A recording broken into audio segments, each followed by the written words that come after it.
Hello बच्चों, स्वागत है आप लोगों का गुरुजी इंजीनियरिंग ड्राइंग में। जैसे कि आप लोगों को पता है, हम आपको सुपर 30 क्वेश्चन करवा रहे हैं। आज मैं आपके सामने सुपर 30 क्वेश्चन में से तीसरा क्वेश्चन आपके सामने लेकर आया हूं। तो बच्चों, जिन लोगों ने अभी तक हमारा चैनल सब्सक्राइब नहीं किया है वो जल्द से जल्द हमारा चैनल सब्सक्राइब कर ले और जो हम सुपर 30 क्वेश्चन करवा रहे हैं उनका लाभ उठाएं। ठीक है, तो चलिए बात करते हैं। ठीक है, आपका तीसरा क्वेश्चन है, चित्र की सहायता से द्रव सीमा, सुगठ्यता सीमा और संकुचन सीमा की परिभाषित शब्दों में समझाइए। जो हमारी लिमिट्स होती हैं, अटरबर्ग लिमिट्स, उसके ऊपर मैंने यहाँ पर आपके एग्जाम के लिए एक क्वेश्चन लिया है। ठीक है, तो ये क्वेश्चन आपके लिए बहुत ही ज़्यादा मोस्ट इम्पोर्टेंट है। ये क्वेश्चन आपसे एग्जाम में कई सालों तक पूछा गया है। ठीक है, यहाँ पर मैंने उन्हें नोट भी किया हुआ है कि किन किन सालों में आपसे ये क्वेश्चन किया गया है। 2008, 9, 11, 12, 13, 14, 15, 16, यानी कि ये देखिए 11 से लेकर 16 तक यहाँ पर लगातार आपसे पूछा गया है। फिर एक साल छोड़कर 2018 में भी ये क्वेश्चन पूछ लिया गया है। तो बच्चों, इस क्वेश्चन की महत्वता को देखते हुए मैं ये क्वेश्चन आपके सुपर 3 क्वेश्चन में अकेला ही क्वेश्चन करवाऊंगा। इसी क्वेश्चन के बारे में मैं आपसे डिस्कस करूंगा और आपको अच्छी तरह से समझाने की कोशिश करूंगा। ठीक है, तो चलिए बच्चों शुरू करते हैं। चलिए बच्चों, देख लेते हैं अटरबर्ग लिमिट्स क्या होती है। जो हमारे वैज्ञानिक थे अटरबर्ग, उन्होंने मृदा की अवस्थाओं को बताने के लिए अटरबर्ग लिमिट्स दी। ठीक है, मृदा की अवस्थाओं को बताने के लिए उन्होंने अटरबर्ग लिमिट्स का इन्वेंशन क्यों किया, इस बात को अधिक गहराई से जानने के लिए मैं आप लोगों को बताना चाहूँगा कि जो हमारी मृदा होती है उसमें यदि हम काफ़ी मात्रा में पानी डाल लें तो उसकी एक कंडीशन ऐसी आ जाती है जब वह पानी की तरह बहने की प्रवृत्ति रखने लगती है। यानी कि जैसे पानी बहता है वह भी उसी की तरह बहने की प्रवृत्ति रखती है। तो इस कंडीशन को हम लिक्विड स्टेट कहते हैं। ठीक है, यानी कि हमारी मृदा की द्रव अवस्था। तो अब बात करते हैं हम द्रव अवस्था के ऊपर। यदि हम जो हमारी मृदा है द्रव अवस्था में है उसका यदि हम वाष्पीकरण करें तो जैसे जैसे उसमें जल का वाष्पीकरण होता चला जाएगा वैसे वैसे ही हमारी जो मृदा है उसकी अवस्था में परिवर्तन होता चला जाएगा। जैसे कि अगर हमारी मृदा द्रव अवस्था में है तो उसके बाद वाष्पीकरण जब शुरू हो जाएगा उसके बाद वह सुगठ्य अवस्था में आएगी, फिर अर्धठोस अवस्था में आएगी और फिर ठोस अवस्था में आएगी। सबसे लास्ट में जो है वह ठोस अवस्था में आएगी, क्योंकि उस कंडीशन में हमारी जो मृदा है उसमें से जल का लगभग पूरा का पूरा वाष्पीकरण हो जाता है। तो इस कंडीशन में हमारी मृदा ठोस अवस्था में कहलाएगी और ठोस अवस्था में हमारी मृदा की जो सामर्थ्य होगी वो भी सर्वाधिक होगी। तो इस कंडीशन को बताने के लिए और इनके बीच लिमिट बताने के लिए ही अटरबर्ग ने हमें अटरबर्ग लिमिट्स दी। तो चलिए यहाँ पर अटरबर्ग लिमिट्स को समझने के लिए मैंने बहुत सारा कंटेंट भी यहाँ पर इकट्ठा किया हुआ है। चलिए उसे भी देख लेते हैं क्या है। मृदा की सघनता यानी कि कंसिस्टेंसी मृदा के इस गुण को दर्शाती है कि वह कितनी आसानी से इच्छित आकार में ढाली जा सकती है। यानी कि हमारी जो मृदा की सघनता होती है, यदि हमारी मृदा की सघनता अच्छी होगी तो हम अपनी जो मिट्टी है, मृदा है, उसे अपने इच्छित आकार में ढाल सकते हैं। और ये बात उसमें उपस्थित पानी या फिर जल की मात्रा पर निर्भर करती है। अर्थात बल लगाने पर वह आकृति परिवर्तन के लिए कितना प्रतिरोध प्रस्तुत करती है। यानी कि हम उस पर अगर यदि बल लगाएंगे, जैसे कि आपने एक कुम्हार को मिट्टी के बर्तन बनाते हुए देखा होगा, तो वह मिट्टी के बर्तन बनाने में कुछ ना कुछ तो बल लगाता ही है जिस कारण से मिट्टी के बर्तन बन जाते हैं।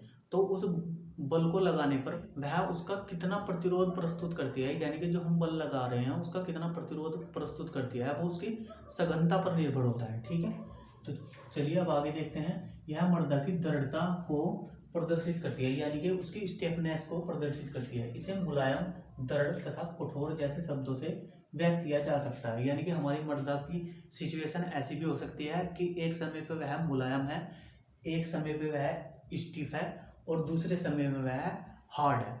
तो इन जो ये कंडीशंस होती है ये मृदा की सघनता, इनमें उपस्थित जल की मात्रा पर निर्भर करती है। ये जो भी कंडीशंस होती है ये मृदा में उपस्थित जल की मात्रा पर निर्भर करती है। ठीक है, मृदा में उपस्थित जल की मात्रा के अनुसार मृदा की निम्न 4 अवस्थाएं हो सकती है।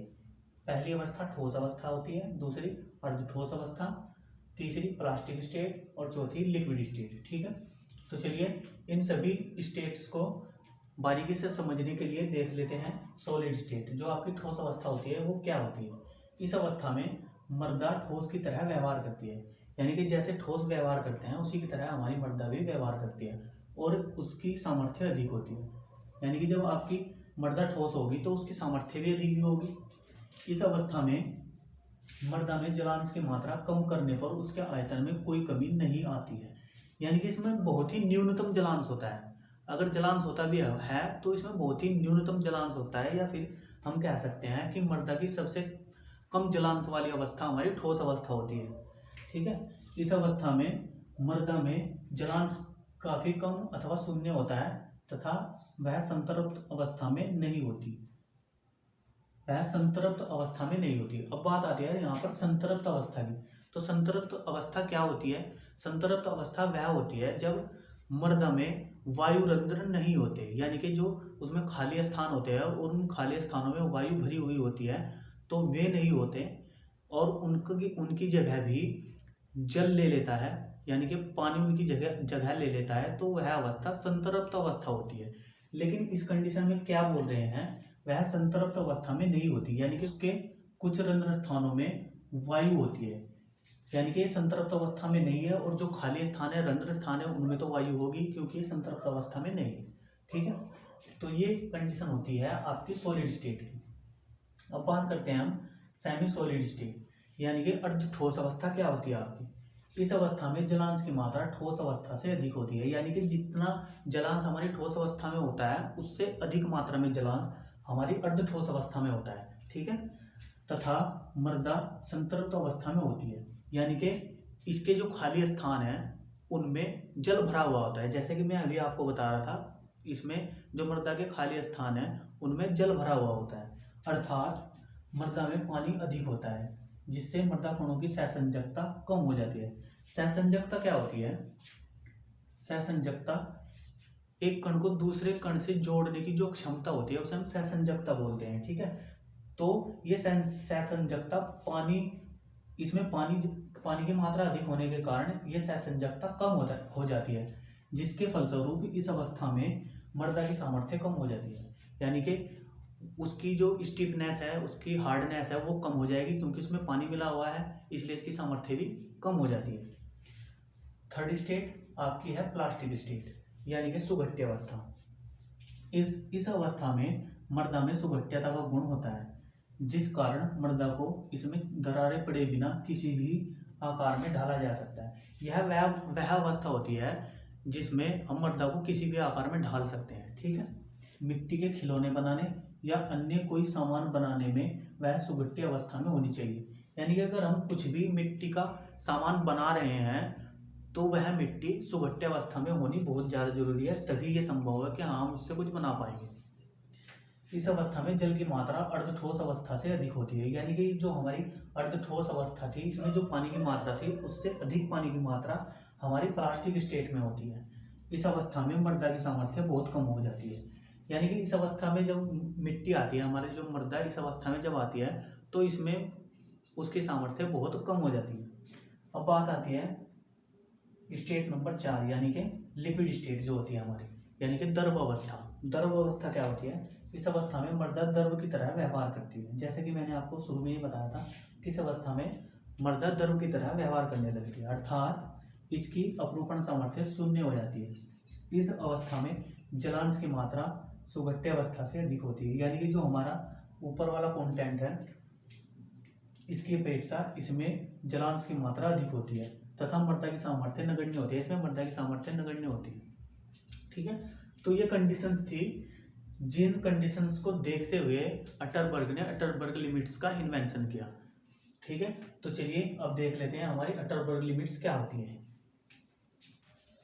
तो चलिए बच्चों अब देखते हैं अटरबर्ग लिमिट्स। अटरबर्ग लिमिट्स के लिए मैंने यहाँ पर एक ग्राफ बनाया हुआ है, जिसमें यहाँ पर मैंने जलांश के पदों में ये लिया हुआ है और यहाँ पर मैंने वॉल्यूम लिया हुआ है। जो आपकी चारों स्टेट होती है, यानी कि solid state, semi solid state, plastic state and liquid state, इस पे मैंने यहाँ पर दर्शाई हुई है। ठीक है, इन स्टेट्स के बीच में जो लिमिट्स होती है उनको मैंने WS यानी कि आपकी जो श्रिंकेज लिमिट है वो, WP यानी कि प्लास्टिक लिमिट और WL यानी कि लिक्विड लिमिट दर्शाया है। ठीक है, तो जो हमारे अटरबर्ग हैं उन्होंने हमें 3 लिमिट्स दी थी इन 4 स्टेट के बीच में। जो हमारी ये 4 अवस्थाएं होती है मृदा की, उनके बीच में हमें 3 लिमिट दी थी हमारे वैज्ञानिक अटरबर्ग ने। तो वे कौन कौन सी लिमिट थी, चलिए उनके बारे में पढ़ लेते हैं। यही क्वेश्चन आपके एग्जाम में ज़्यादातर आता है।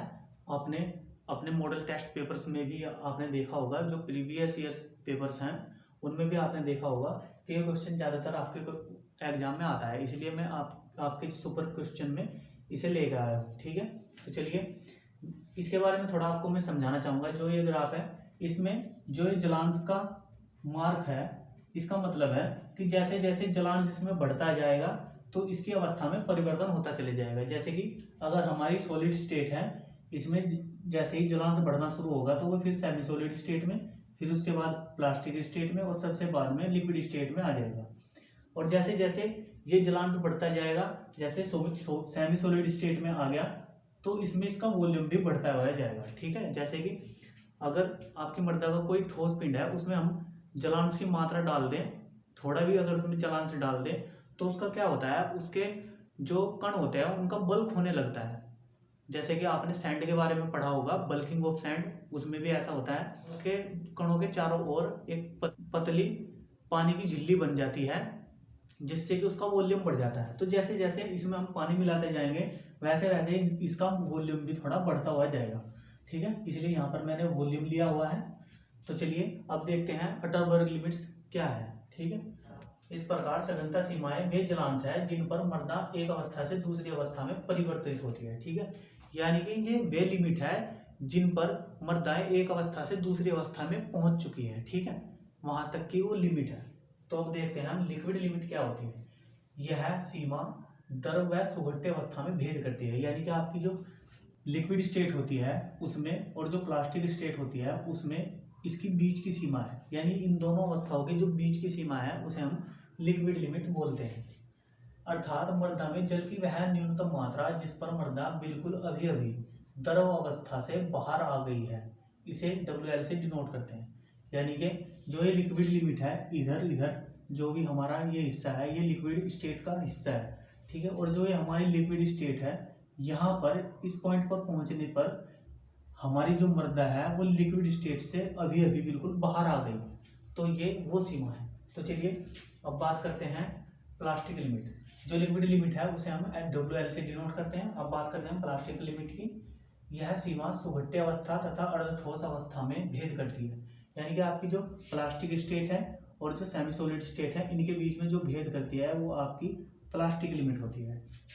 अर्थात मृदा में जलांश की वह न्यूनतम मात्रा जिस पर इसका लगभग 3 मिलीमीटर व्यास का धागा रोल करने पर टूटना आरंभ होने लगे।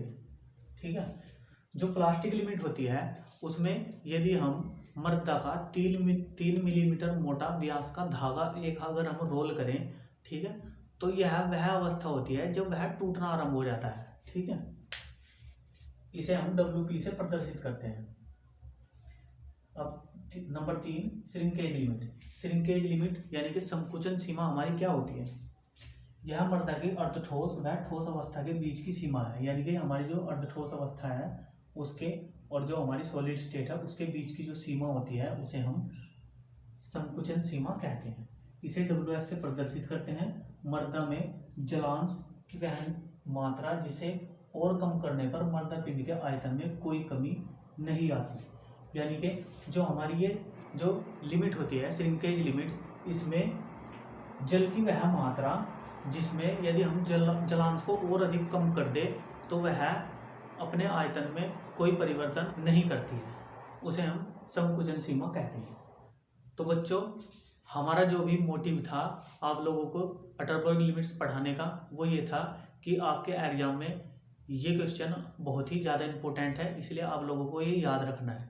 ठीक है, और हम भी इसके लिए बता रहे हैं कि ये क्वेश्चन इस बार आपके एग्जाम में आ सकता है, तो इसलिए इस क्वेश्चन को आप बिल्कुल भी छोड़िएगा मत, क्योंकि जितना बेहतर तरीके से हो सके मैंने ये आप लोगों को समझा दिया है। इससे इस वीडियो को देखने के बाद आप लोगों को इस क्वेश्चन को याद करने में बहुत ही ज़्यादा आसानी होगी, इसलिए मैंने ये आपको बता दिया है, ठीक है।